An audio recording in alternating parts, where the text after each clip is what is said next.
ओम शांति। आज 9 मई 2025 बाबा की मुरली का सार देखेंगे। बाबा कहते हैं, मीठे बच्चे, तुम्हें नशा रहना चाहिए कि जिस शिव की सभी पूजा करते हैं वह अभी हमारा बाप बना है। हम उनके सम्मुख बैठे हैं।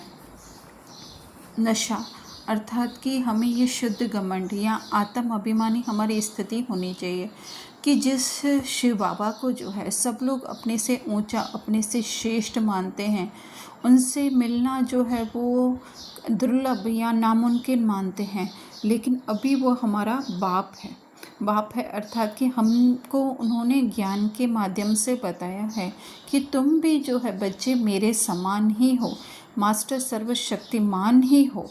तो वही बाबा कह रहे हैं और हमारे सम्मुख हैं, अर्थात कि हमें जो है वो ज्ञान दे रहे हैं। बाकी स्थूल रीति से ऐसे नहीं है कि वो हमारे सामने बैठे हुए हैं, है ना, लेकिन ज्ञान जो हमें दे रहे हैं वही जो है उनका सम्मुख होना है। फिर प्रश्न बाबा पूछ रहे हैं, मनुष्य भगवान से क्षमा क्यों मांगते हैं, क्या उन्हें क्षमा मिलती है? उत्तर, मनुष्य समझते हमने जो पाप कर्म किए हैं उसकी सज़ा भगवान धर्मराज से दिलाएंगे, इसलिए क्षमा मांगते हैं, लेकिन उन्हें अपने कर्मों की सज़ा कर्म भोग के रूप में भोगनी ही पड़ती। भगवान उन्हें कोई दवाई नहीं देता। गर्भ जेल में भी सजाएं भोगनी है। साक्षात्कार होता है कि तुमने यह किया है, ईश्वरीय डायरेक्शन पर नहीं चले हो, इसलिए यह सजा है। तो सबसे पहले तो हम अज्ञानियों के बारे में समझेंगे और उनके बारे में तो हमें काफ़ी पता है।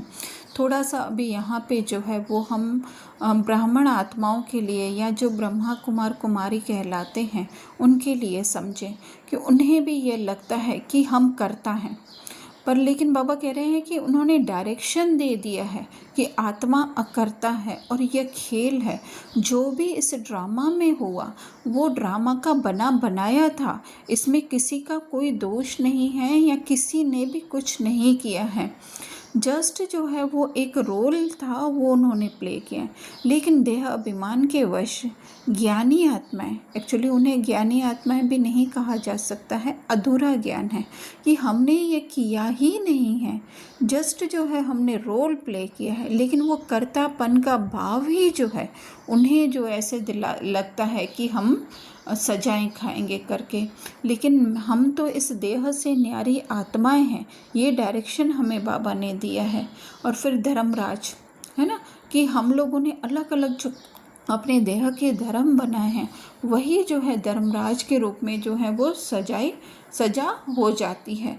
दवाई नहीं देते हैं बाबा, लेकिन पढ़ाई पढ़ाते हैं हमें कि तुम जो है ये आत्मा हो और ये शरीर से न्यारी हो, है ना। तो ये अकर्तापन का भाव ही जो है हमें जो है इस सजाओं से मुक्त करता है। फिर बाबा धारणा में कह रहे हैं, अपनी उन्नति के लिए बाप की सर्विस में तत्पर रहना है, सिर्फ खाना पीना सोना यह पद गंवाना है।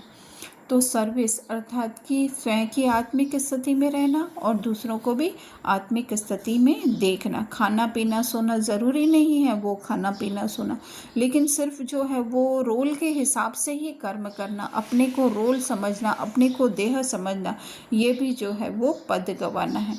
दूसरा बाप और पढ़ाई का रिगार्ड रखना है। देही अभिमानी बनने का पूरा पुरुषार्थ करना है। बाप की शिक्षाओं को धारण कर सपूत बच्चा बनना है। तो बाप की पढ़ाई का रिगार्ड ही है कि हम उस ज्ञान के सिमरण में रहें, और सिर्फ सिमरण ही नहीं लेकिन उसको अपने रोज के कार्य व्यवहार में लाएं, प्रैक्टिकल जीवन में लाएं।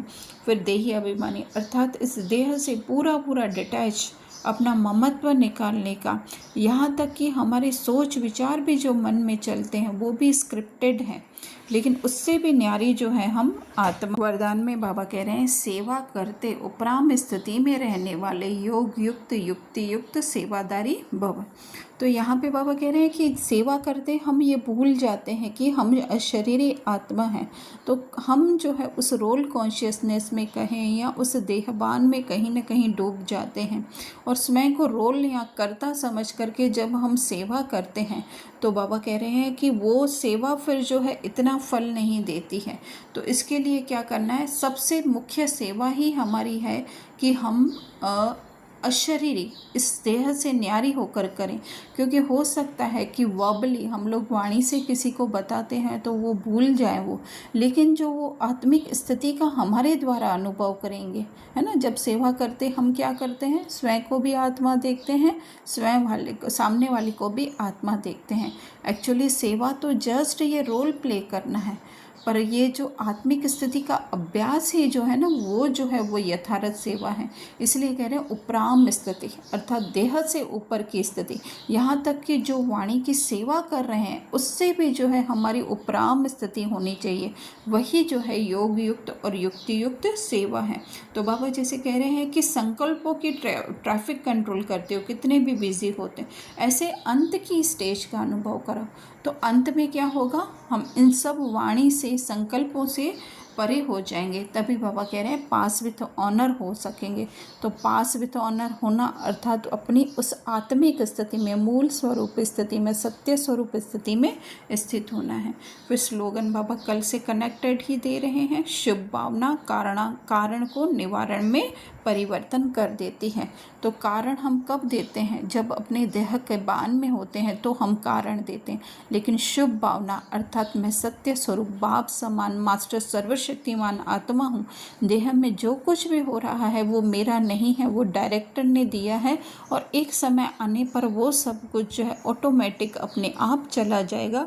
तो यही बाबा कहते हैं परिवर्तन हो जाएगा।